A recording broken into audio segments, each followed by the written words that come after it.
3 a. My husband's phone lit up in the darkness, displaying baby across the screen. I listened, said nothing, let the voice on the other end reveal itself. 3 sentences, 1 name. Minutes later, I typed a note weakness exposed. They thought I would scream and cry. I chose documentation. And that night, when they stood at my door, her smiling, him pale, I already had the plan that would silence them both. From one baby call, I traced an entire ecosystem of lies and built the trap that would destroy their careers on a Monday morning. My name is Lauren Pierce, and I'm about to tell you how I destroyed 2 careers with nothing more than patience and a spreadsheet. The rain tapped against our bedroom window in steady intervals that night, the kind of persistent drizzle that suburban Pennsylvania does so well in early spring. Our 2-story colonial in the outskirts of Milton sat silent except for that rhythmic percussion. I'd been awake since 2:45, staring at the ceiling, counting the seconds between Dylan's breaths beside me. Senior consultant at Northwind Meridian Advisors, my husband of 5 years slept like someone without secrets. Then his phone blazed to life on the nightstand at exactly 3 a.m. Baby flashed across the screen in white letters against black. Not a number. A saved contact. Baby. Dylan stirred but didn't wake. The phone continued its insistent vibration against the wood, and I made a decision that would alter everything I answered it, not with words, but by sliding the green circle and immediately activating speaker at the lowest volume, holding it close to my ear. Dylan, baby, I'm outside. A woman's voice, confident and casual, like she'd done this before. My driver thinks I'm crazy, but I need to see you. That meeting tomorrow with Harrison, I can't walk in there without knowing we're aligned. Sloan Whitaker, Executive Vice President of Operations at Northwind Meridian. I knew her voice from the company holiday party 6 months ago, where she'd complimented my work redesigning collaborative spaces at Horizon Yard Studio, while her hand lingered a beat too long on Dylan's shoulder. Just come down for 5 minutes, she continued. I have the Berkshire projections. We need to rehearse our positions before the board sees them. I ended the call. Dylan's eyes opened immediately. He'd been awake, waiting. Who was that? He tried for casual, failed spectacularly. Baby called. I set his phone down gently. She's outside. The color drained from his face in real time, a fascinating study in biological panic. He sat up, running calculations behind his eyes.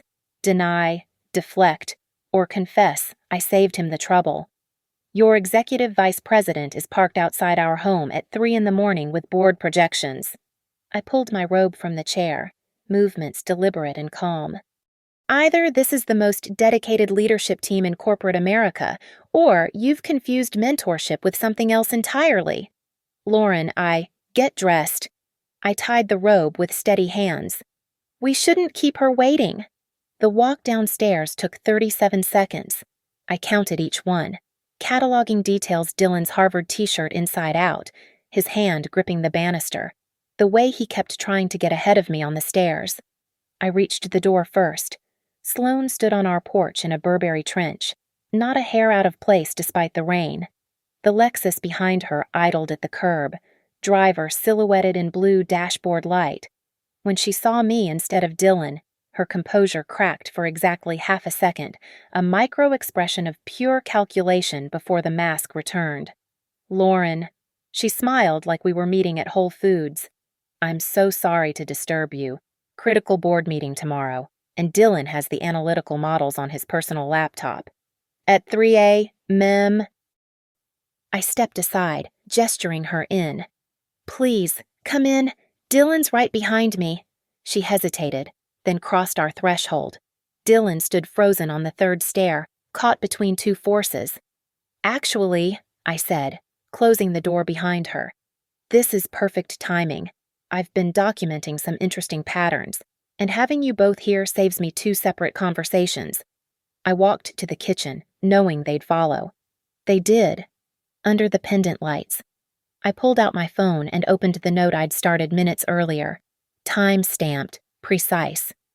3:07 a.m. Received call. 3:12 a.m. Subjects at front door. 3:13 a.m. Subject 1 claims work emergency. I looked up. Should I continue logging, or would you prefer to skip to the part where you explain why your GPS history shows 17 visits to the Marriott downtown during Dylan's supposed client dinners?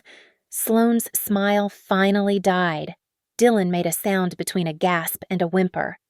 Here's what happens next, I continued, voice steady as the rain outside. We're going to have a conversation about corporate governance, personal ethics, and the fascinating paper trail you've both left. But first, Dylan, go upstairs. Pack a bag. Your part in this discussion is over. He looked between us, mouth opening and closing. Then he fled. Sloane and I stood in my kitchen, two women understanding exactly what kind of war had just begun. She thought she'd won something, taking my husband. She was about to learn that was actually her first mistake. Coffee. I asked. This is going to take a while. 6 years ago, I met Dylan at a design thinking workshop in Denver. I was presenting on workplace ecosystems that foster innovation. He was the finance guy asking smart questions about ROI and spatial efficiency. Coffee turned into dinner, dinner into breakfast, and 18 months later, we exchanged vows in a restored barn outside Philadelphia, promising honesty above all else. Funny how promises age. The first 4 years were everything the wedding toast predicted. We bought the house in Milton, established our routines, Sunday farmers markets, Thursday wine nights, separate home offices but shared ambitions. Dylan made senior analyst at his previous firm. I launched my own client portfolio at Horizon Yard. We talked about children, traveled to Portugal, refinanced the mortgage at a better rate, normal married professional life in suburban America. Then, 18 months ago, Dylan joined Northwind Meridian Advisors. It's a massive opportunity, he'd said, eyes bright with possibility. Sloane Whitaker specifically requested me for her team. She's legendary youngest EVP in the firm's history. Harvard Business Review case study. The whole thing. The changes started small. New cologne Tom Ford instead of his usual Burberry. Password protection on his laptop. Face ID on his phone. Business trips that aligned mysteriously with Sloane's calendar. Team building in Boston, the same week she keynoted a conference there. Client visit in Chicago matching her LinkedIn posts from Michigan Avenue. I noticed because I'm trained to notice. My entire career revolves around observing how people move through spaces, how they cluster, what paths they choose when they think nobody's watching. Dylan started taking calls in the garage. His Wednesday gym sessions stretched from 1 hour to 3. The credit card statements showed charges at restaurants I'd never heard him mention, always 2 drinks, 2 entrees, always expensed to client development. But the most damning tell wasn't logistics or finances. It was the power dynamic shift. Pre-Sloane Dylan would debate everything: where to vacation, which contractor to hire, whether to invest in solar panels. Post-Sloane Dylan deferred, agreed, went along. He'd mention her insights over dinner, quote her strategies during our monthly finance reviews. Sloane says the market's about to shift. Sloane thinks we should diversify internationally. Sloane believes conventional wisdom is dead. Sloane, I learned through careful research, had a pattern. Married men, specifically. Always direct reports or lateral colleagues she could influence. Always framed as mentorship, professional development, strategic alliance. The Bloomberg profile painted her as a barrier-breaking female executive. The Whisper Network told a different story. 2 quiet settlements at her previous firm, both involving subordinates' wives, both sealed with ironclad NDAs. 3 months ago, Dylan started working late exclusively on Tuesdays and Thursdays. The same nights Sloane held strategic planning sessions in her corner office, the one with the door that locked, the private bathroom, the sofa she'd had specially imported from Milan. He'd come home smelling like her signature scent, Joe Malone Wood Sage, with explanations about quarterly projections and synergy frameworks. I could have confronted him then. Should have. Probably. But I wanted to understand the full architecture of their deception first. So I waited, documented, built my case like I'd build a client proposal thorough research, multiple data points, irrefutable conclusions. The breaking point wasn't emotional, but procedural. Last Tuesday, Dylan missed our anniversary dinner, the reservation at Betrayal I'd made 3 months in advance for an emergency board prep session. I drove past Northwind Meridian's office that night at 9:45 p.m. 2 cars in the executive lot, his BMW, her white Mercedes. Security logs would later show they badged out together at 11:17 p.m. That's when I contacted Marcus Hale. Marcus ran corporate investigations before going private, the kind of guy who could find fraud in a Fortune 500 or catch an embezzling CFO with equal precision. We'd worked together on a workspace design project where employee theft was suspected. He found the perpetrator in 3 days using only publicly available data and basic analytics. I need you to investigate something, I'd told him over Signal Messenger. Completely legal methods only. Full documentation. Corporate or personal? Both. The evidence he compiled over 2 weeks was more extensive than I'd imagined. Expense reports showing duplicate client charges, Dylan billing dinners to the company while Sloan did the same, both claiming they were alone with clients who were actually in different states. Calendar synchronizations showing 43 overlapping meetings in 6 months. A particularly damning email chain where Sloan promoted Dylan over 3 more senior analysts, citing performance metrics that didn't exist in any official review. But the masterpiece was Marcus finding Stephanie Reeves, a former marketing director from Sloan's previous company who'd been pushed out after refusing Sloan's advances, then watched her husband get promoted into her own job after starting an affair with the same executive. Stephanie couldn't speak directly due to her NDA, but she provided something better, the contact information for 3 other women with similar stories. Sloan Whitaker wasn't just having an affair with my husband. She was running a playbook, and Dylan was her latest strategic acquisition. Marcus Hale operated from a nondescript office suite in Conshohocken, 20 minutes from Milton. No sign on the door, just a number 2847.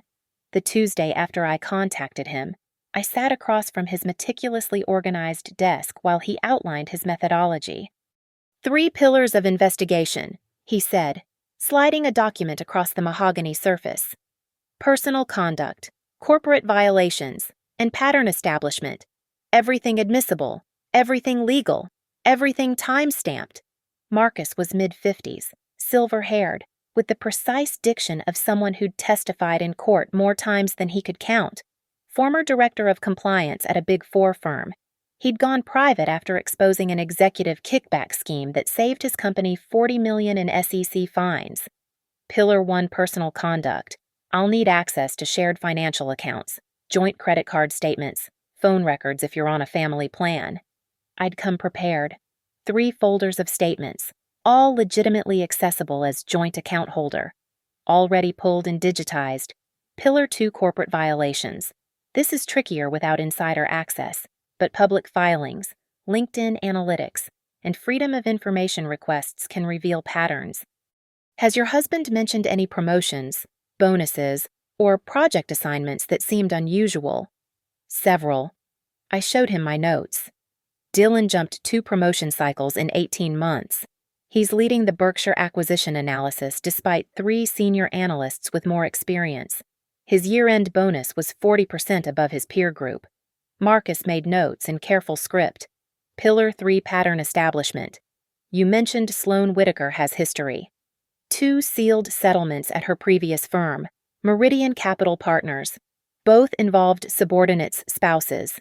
His eyebrows raised slightly, the most emotion I'd seen him display. Sealed settlements leave traces, court dockets, employment records, timing patterns. Give me 10 business days. He delivered in 8. The evidence package arrived via encrypted drive, organized with military precision. Folder structures labeled by date, type, and relevance, cross-referenced indexes. An executive summary that would make any prosecutor weep with joy. The personal conduct file contained GPS correlations that Marcus had constructed from social media posts, credit card locations, and public traffic cameras. 17 instances where Dylan and Sloan were at the same location while claiming to be elsewhere. The Marriott downtown appeared frequently always room, 1247, always Tuesday or Thursday, always 2 to 3 hour windows. But the corporate violations folder was the real ammunition. Through LinkedIn data analysis and public SEC filings, Marcus had identified 7 instances of suspicious timing. Dylan's promotion announced 3 days after Sloan's budget expanded project assignments that benefited from insider knowledge. Sloan exclusively possessed client wins that corresponded to Sloan's private meeting schedule. Quarterly reviews showing Dylan's metrics mysteriously revised upward after initial submission. This is circumstantial but compelling, Marcus explained during our follow-up meeting. However, the pattern evidence transforms it from suspicious to actionable. He opened the third folder with something approaching satisfaction. Stephanie Reeves from Meridian Capital Partners, pushed out after reporting inappropriate advances from Sloan. Her husband, Craig, subsequently promoted into her role after beginning a relationship with the same executive. Settled for undisclosed sum, January 2022. Jennifer Martinez, also Meridian. Similar pattern, husband received favorable treatment, wife marginalized, relationship discovered, settlement reached, August 2022. And here's the interesting part. Marcus pulled up a timeline. Both husbands were terminated within 6 months of their wives' departures. Sloan moved to Northwind Meridian 3 months after the second settlement. The pattern was clear. Sloan would identify married men in her reporting structure, initiate affairs framed as mentorship, advance their careers while marginalizing threats, then discard them once the heat grew too intense. Corporate vampirism with a golden parachute. There's more. Marcus opened a subfolder labeled Current Intelligence. I've identified 2 employees at Northwind Meridian willing to provide statements anonymously for now, but they'd go on record if protected. Both witnessed preferential treatment, after-hours meetings, and resource allocation irregularities. Sarah Chen from Strategic Planning, she'd noticed Dylan getting first look at competitive intelligence reports typically restricted to EVP level. Tom Rodriguez from HR had fielded 2 informal complaints about Dylan's rapid advancement, but was told to defer to Sloan's judgment by the Chief Human Resources Officer. Can we prove the affair itself? I asked. Do we need to? Marcus countered. Corporate governance violations, breach of fiduciary duty, misallocation of company resources, creation of hostile work environment. The personal relationship is almost secondary to the professional misconduct. He was right. This wasn't about a husband cheating. This was about systematic abuse of corporate power, with my marriage as collateral damage. I need one more thing, I said. A compliance framework document showing how this violates Northwind Meridian's specific policies. Chapter and verse. Marcus smiled, a rare occurrence. Already done. 17 violations of the employee handbook, 4 breaches of SEC disclosure requirements, and at least 3 instances of potential shareholder fraud if those project assignments influenced stock performance.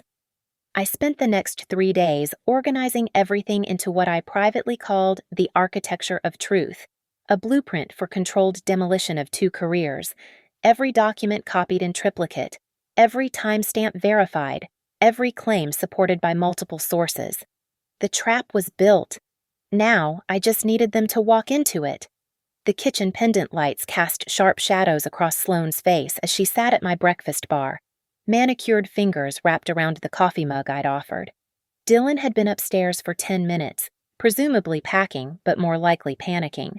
The rain outside had intensified, drumming against the windows like an impatient visitor. You mentioned documentation, Sloane said finally, her voice carrying that practiced executive calm that probably worked wonders in boardrooms. I assume you mean the kind that divorce lawyers find interesting. Oh, Sloane. I pulled out the stool across from her, maintaining eye contact. You're thinking too small. I'm not interested in divorce court. I'm interested in corporate governance. A micro-expression confusion mixed with calculation flickered across her features. She recovered quickly. Lauren, I understand you're upset. But dragging professional matters into personal— How many times have you done this? I interrupted, voice conversational. Not just affairs that's pedestrian, I mean this specific pattern. Married subordinate, accelerated advancement, wife marginalized, eventual disposal. How many companies? How many families? Her coffee mug paused halfway to her lips. The tell I'd been waiting for, that fractional hesitation that confirmed everything Marcus had uncovered. I have no idea what you're implying. Stephanie Reeves might disagree. So might Jennifer Martinez. I let the names hang in the air like evidence tags. Both from Meridian Capital Partners.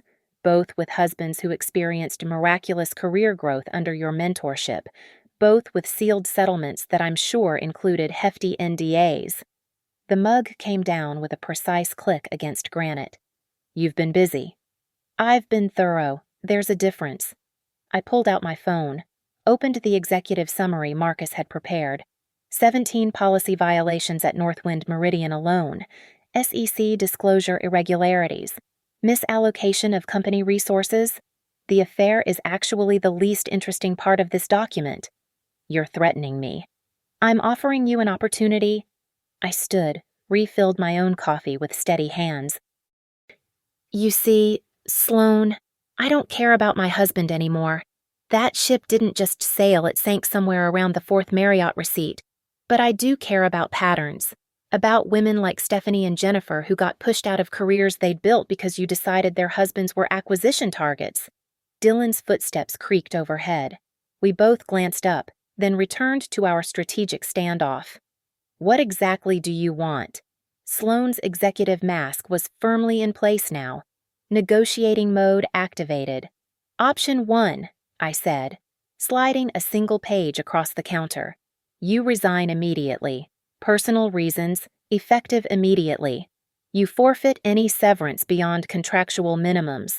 You provide written statements exonerating any employees who might have benefited from your mentorship.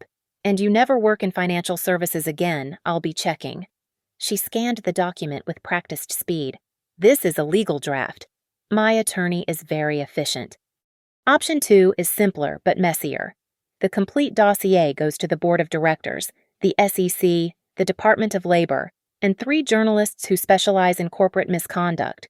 One of them just won a Pulitzer for exposing executive malfeasance at a pharmaceutical company. She'd find this pattern fascinating. You're assuming the board would care about unproven allegations. Unproven. I opened another folder on my phone, showed her a screenshot. Room 1247 at the Marriott downtown, always Tuesday or Thursday, always 2 to 3 hours, always expensed as client development by both you and Dylan, despite the clients being in different states. That's wire fraud if the expenses crossed state lines, which they did. Her composure cracked slightly, a tightening around her eyes. A subtle shift in posture. The board might weather one scandal, I continued, but patterns are harder to dismiss. 3 companies, 7 documented cases, 2 sealed settlements. The shareholders would demand blood. Your career would be autopsied in every business school ethics class for the next decade. And Dylan. She glanced toward the stairs. What happens to him in this scorched earth scenario? Dylan made his choices. But unlike you, this is his first offense. He's a follower, not a predator. Without your influence, he's just another middle manager who thought with the wrong organ. Pathetic, but not systematic. Sloane stood abruptly, designer heels clicking on hardwood. You have no idea how this world works. The connections I have, the people who owe me favors, the people who will distance themselves the moment this becomes public, I countered. Corporate loyalty extends exactly as far as the next quarterly earnings call. You know this better than anyone. She walked to the window, watching rain streak the glass. In profile, she looked older, the careful lighting of the kitchen less forgiving than her executive suite. If I resign, she said quietly, this all disappears. No leaked documents, no journalists, no SEC complaints. If you resign tonight, effective immediately, if you never contact Dylan again, if you never pull this pattern at another company. I moved beside her at the window. I'm not interested in destroying you. Sloan, I'm interested in stopping you. And if I refuse, then Monday morning becomes very interesting for Northwind Meridian's shareholders. She turned to face me fully, and for a moment, I saw something almost like respect in her expression. You're wasted on workspace design. And you're wasted on destroying marriages. Guess we both have our talents. Dylan appeared at the kitchen entrance, duffel bag in hand, face pale. He looked between us like a child witnessing parents negotiate custody. Is someone going to tell me what's happening?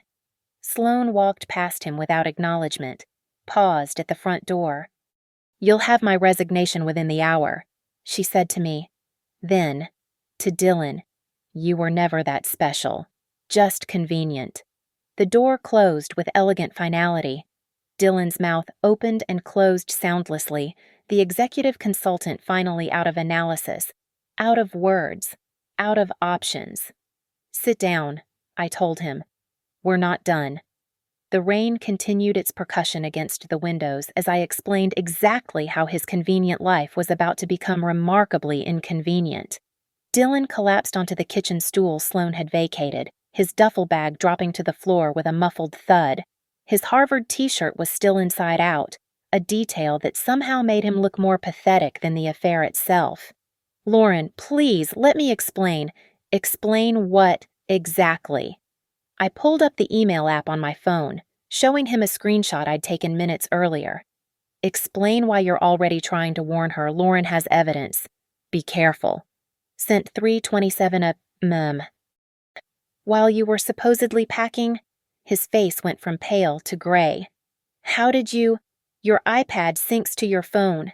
Dylan, the iPad sitting on your nightstand. Did you really think I hadn't noticed your passwords are all variations of your college rowing team stats? He buried his face in his hands, elbows propped on granite. I was trying to protect my— Stop. I moved to the sink, needing distance from his manufactured remorse. You were trying to protect yourself. There's a difference between warning a colleague about professional exposure and alerting your mistress about evidence. That message proves consciousness of guilt and potential conspiracy to obstruct. Conspiracy, Lauren. This isn't a crime. Wire fraud is. Expense report manipulation is. SEC disclosure violations are. I turned back to him, leaning against the counter.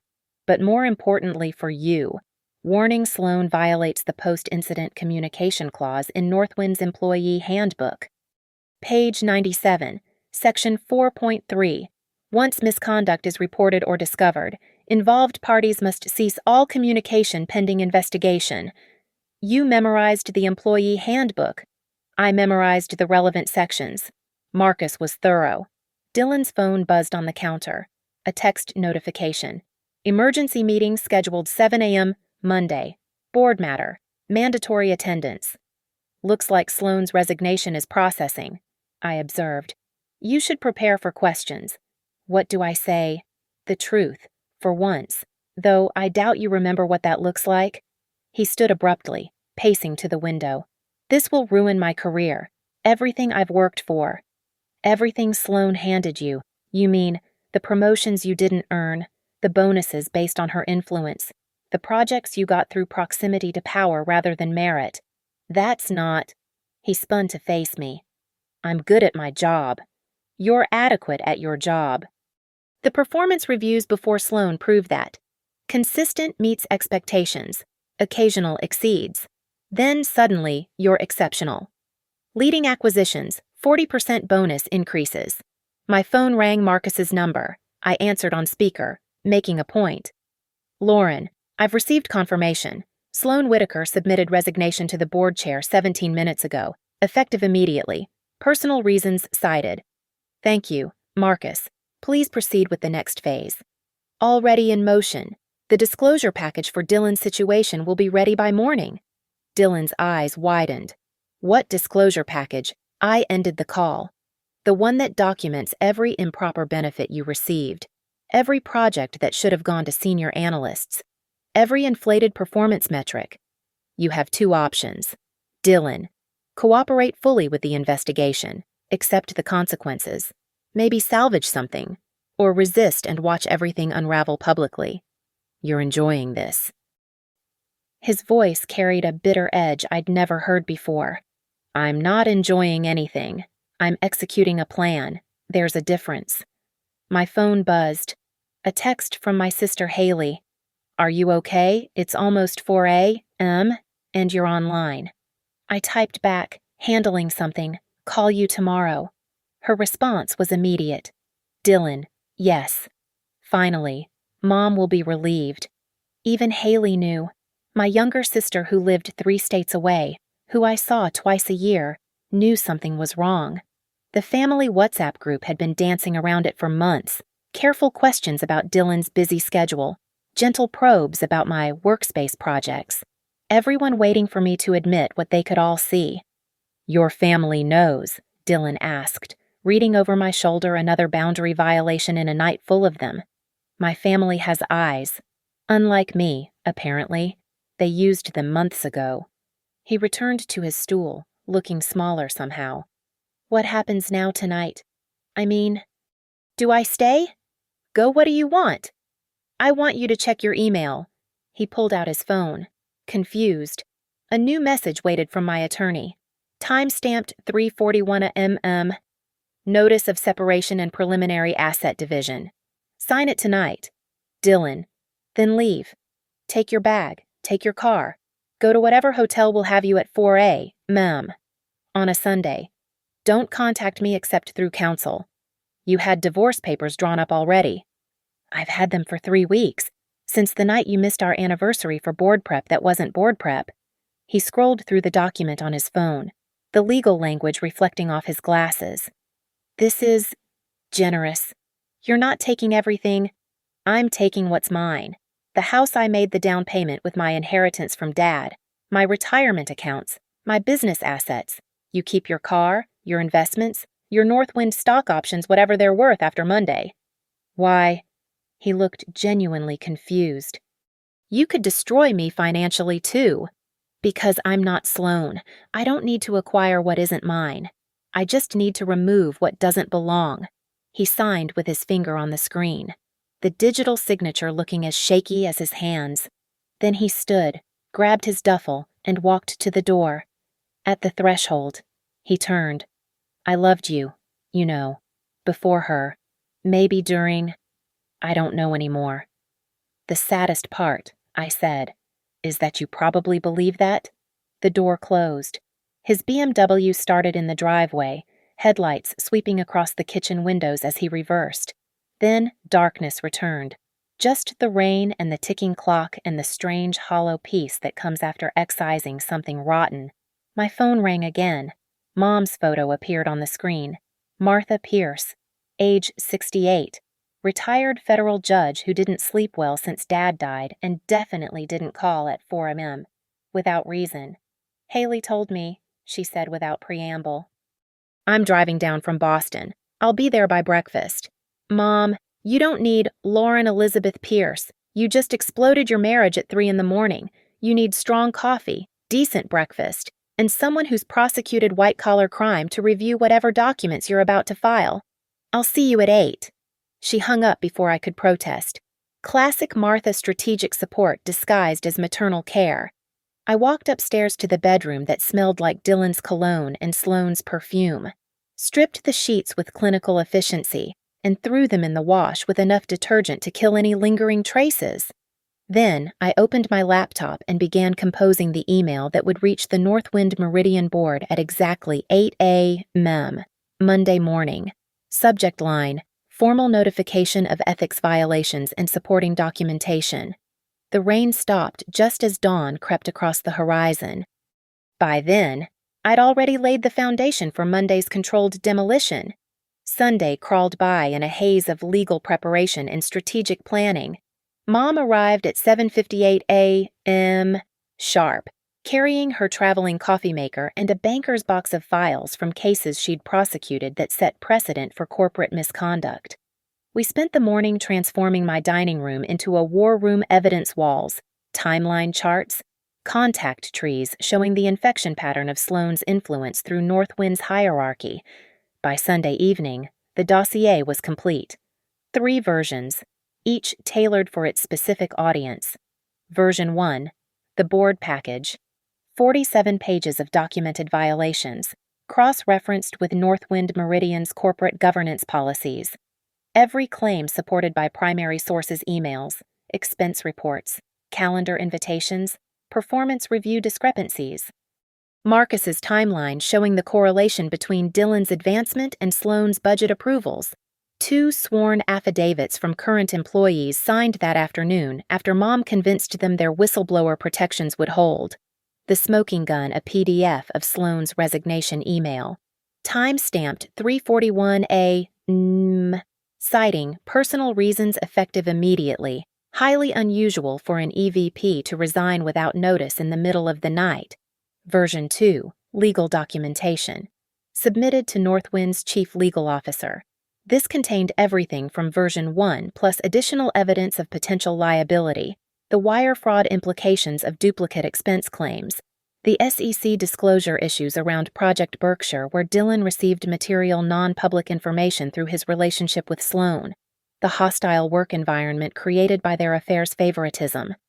Mom had added a cover letter on her retired federal judge letterhead, noting her interest in ensuring proper corporate governance standards are maintained. Version 3, Human Resources File. This version focused on policy violations and personnel impacts. Sarah from Strategic Planning had agreed to go on record about being passed over for promotion. Despite superior qualifications, the role went to Dylan. Tom Rodriguez from HR had documented the 2 informal complaints he'd received and been told to ignore. The file included a matrix showing how Dylan's meteoric rise disrupted normal advancement patterns, creating morale issues across the analytics team. "You need to protect yourself from retaliation," Mom said, reviewing the final documents. "Even with Sloane gone, she has allies. Dylan might panic and do something stupid." "Already handled." I showed her the email from my attorney. "Cease and desist orders ready to file if either of them attempts contact. Restraining order paperwork prepared if needed. Marcus has a monitoring service watching for any defamatory statements on social media or professional networks. And your job, Horizon Yard Studio, isn't connected to any of this. Different industry, different networks. If anything, taking down a corporate predator might actually help my reputation with certain clients." The packages were scheduled to send via encrypted email at 8 a.m. Monday, giving the board exactly 1 hour before the mandatory 7 a.m. emergency meeting Dylan had been summoned to. Enough time to review, not enough time to coordinate a cover-up. But I added one more element Sunday night, something Mom called elegant overkill. I created a dead man's switch. If I didn't log into a specific secure server every 12 hours, a 4th package would automatically send to 3 journalists who covered corporate governance: Alexandra Chen at the Wall Street Journal, Patricia Gonzalez at Bloomberg, and David Kim at Reuters. This package contained everything except the employees' names, protecting them from media exposure, but included Sloane's full pattern of behavior across 3 companies. "You're not actually going to let it send, are you?" Mom asked. "Only if they try to bury this. The board needs to know that transparency is their only option." At 11:47 p.m. Sunday, my phone buzzed. A text from an unknown number. "This is Sloane. We need to discuss terms." I screenshotted immediately, forwarded to Marcus and my attorney. Another text. "I've reconsidered resignation. Board won't accept without explanation. Need coordination." Then, "Lauren, you've made your point. Let's handle this professionally." "So finally, you have no idea who you're threatening." I didn't respond, but I did add the screenshots to the dossier, noting the timestamp violations of both the cease and desist spirit and Northwind's post-incident communication policy. She was panicking, making mistakes. At 1:13 a.m. Monday, Dylan tried calling from his hotel 3 times. Then texts, "Please talk to me. I can explain everything. Sloane means nothing. Don't destroy my life over this." The last one made me laugh sharp and bitter in the dark kitchen. He still thought this was about him, about us, about jealousy or revenge. He couldn't comprehend that he'd become irrelevant to his own story. Just evidence in a larger case about corporate corruption and systematic predation. At 6 a.m. Monday, I woke to Mom making breakfast eggs, toast, strong coffee. We ate in companionable silence, watching the clock move toward 8. At 7:59 a.m., I hit send on all 3 packages. At 8:02 a.m., my phone exploded with calls. The first from Northwind's chief legal officer. I didn't answer. At 8:07 a.m., an email arrived from the board chairman himself. Ms. Pierce, we've received your documentation. Please stand by. Do not communicate with media. Formal response within 24 hours. At 8:11 a.m., Marcus texted, Dylan just badged into Northwind building. Sloane's access card was deactivated at 8:05 a.m. At 8:15 a.m., a LinkedIn notification. Sloane Whitaker has updated her employment status to career transition. The demolition had begun. Mom poured another cup of coffee, settled beside me on the couch where we could watch my laptop for updates. How do you feel? Like an architect who just triggered a controlled implosion, I said, satisfied with the structural integrity of the plan, waiting to see if the building falls exactly where I calculated. And after it falls, then I rebuild. Without weak foundations this time. At 8:23 a.m., another text from Marcus. Emergency board meeting now in session. Dylan summoned. Security on standby. The trap hadn't just been sprung, it was closing with corporate precision. Every exit sealed, every excuse preempted, every ally neutralized by documentation. By 9 a.m., both their careers would be over. And I hadn't even finished my second cup of coffee. The Northwind Meridian building stood like a glass monument to corporate ambition, 32 floors of steel and certainty in downtown Philadelphia's financial district. At 8:40 a.m., I positioned myself at the coffee shop across the street. Perfect sightline to the main entrance. Mom had tried to talk me out of coming, but I needed to witness the conclusion of my architectural planning. Marcus's updates came in real-time bursts. 8:42 a.m. Board meeting escalated. Legal counsel called in. 8:51 a.m. HR director summoned with personnel files. 8:57 a.m. Sloane Whitaker arrived via parking garage. Security escort to executive conference room. Through the floor-to-ceiling windows, I could see silhouettes moving in the top-floor boardroom. Quick gestures, pointed fingers. Someone pacing the body language of corporate crisis management. 9:03 a.m. The coffee shop's Wi-Fi picked up my phone's buzz. Email from Northwind's chief legal officer. Ms. Pierce, your documentation has been reviewed and verified. Immediate action being taken. Please maintain confidentiality during internal proceedings. 9:07 a.m. Marcus again. Dylan called to separate room. 2 security personnel stationed outside. The barista refilled my coffee without asking I'd been there enough mornings. Watching the building where my husband pretended to work late. Now I watched it become his professional tomb. 9:11 movement at the main entrance. Sloane Whitaker emerged, flanked by 2 security guards and a woman in a severe suit legal counsel. Probably. No box of personal items. No dramatic exit. Just a controlled extraction, like removing a malignant tumor with minimal bleeding. She stood on the sidewalk for a moment, phone pressed to her ear, before a black town car pulled up. As she ducked inside, her eyes swept the street and found mine through the coffee shop window. We held that gaze for 3 seconds. She knew I'd orchestrated this. I knew she knew.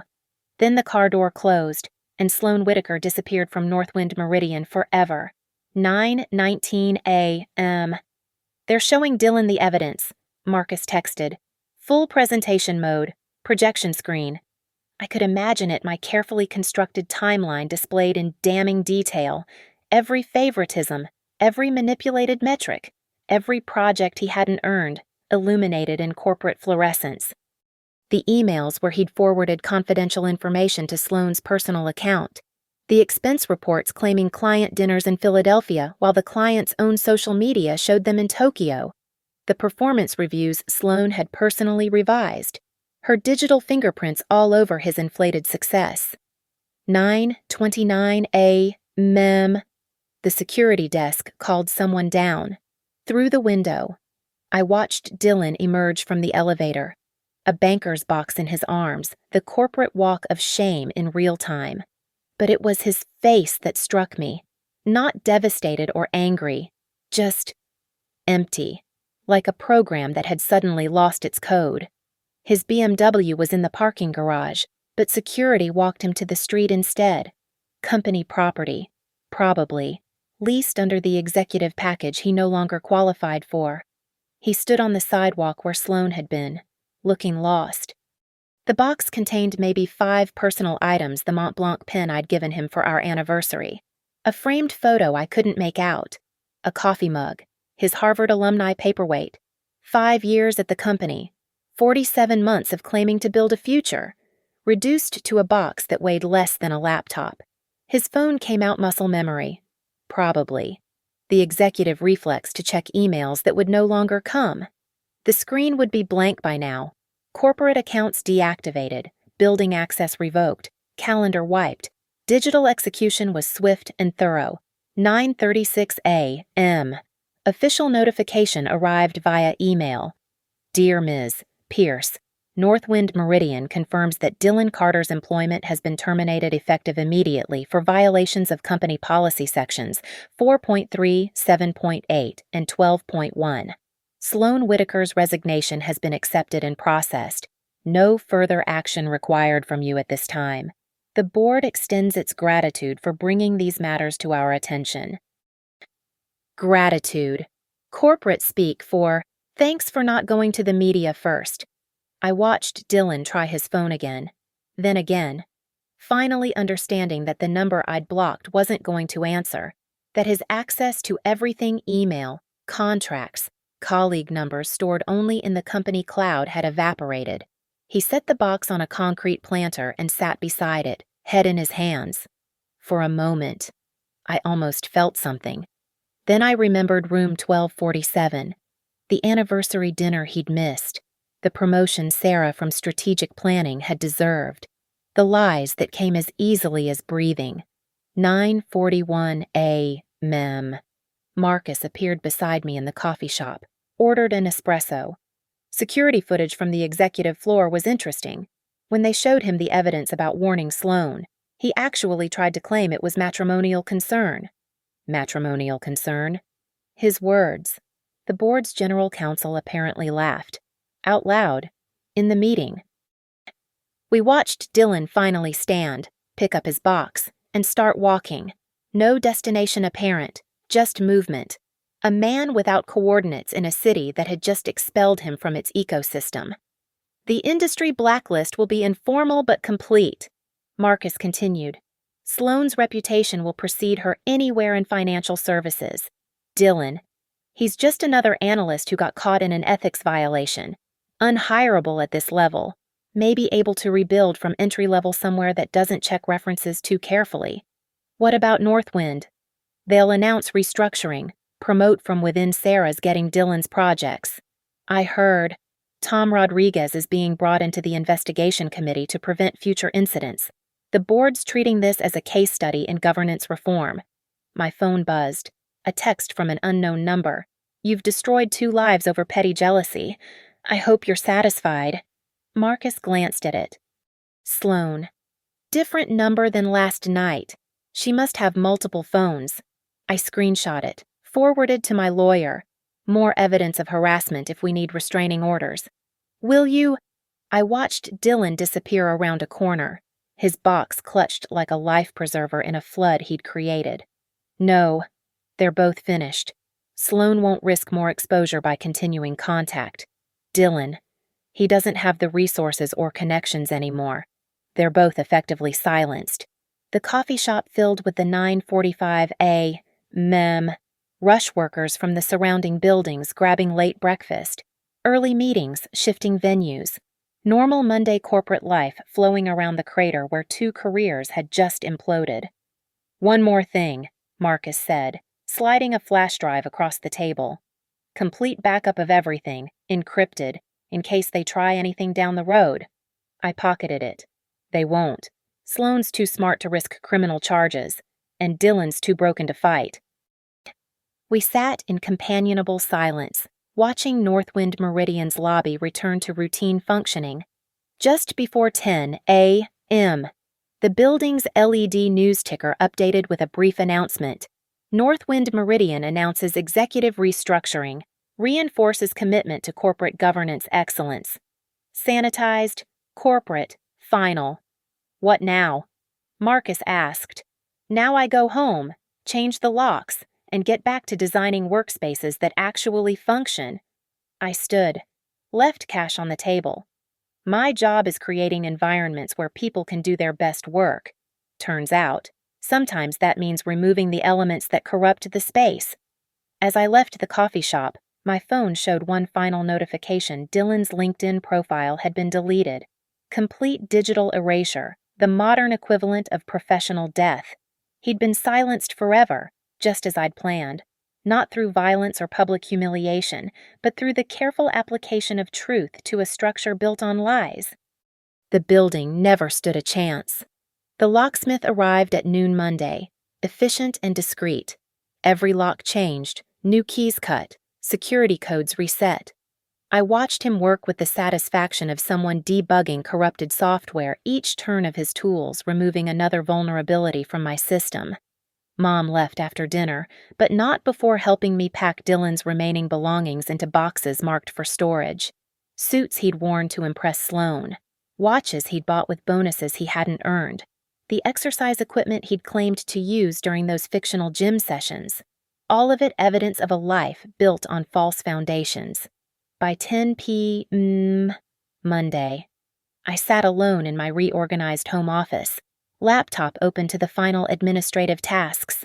The divorce lawyer confirmed receipt of Dylan's signed separation agreement. The financial advisor began the process of separating accounts. The document labeled "Archive Completed Case" moved to an external drive, then to a safety deposit box I'd rented that morning. Tuesday arrived with an almost surreal normalcy. I returned to Horizon Yard Studio, where my team greeted me with careful neutrality. The news hadn't reached my industry yet, might never if I handled the narrative correctly.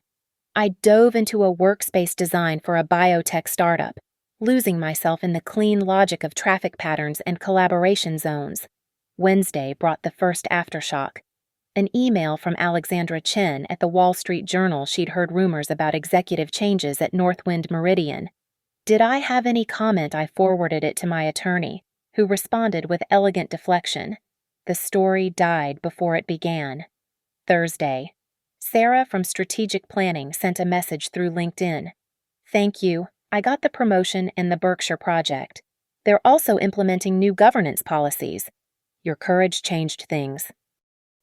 I didn't respond, but I saved the message, evidence that the demolition had cleared space for better construction. Friday afternoon, the divorce lawyer called. "He's not contesting anything. Wants to expedite. I think he's relocating." Someone mentioned Seattle.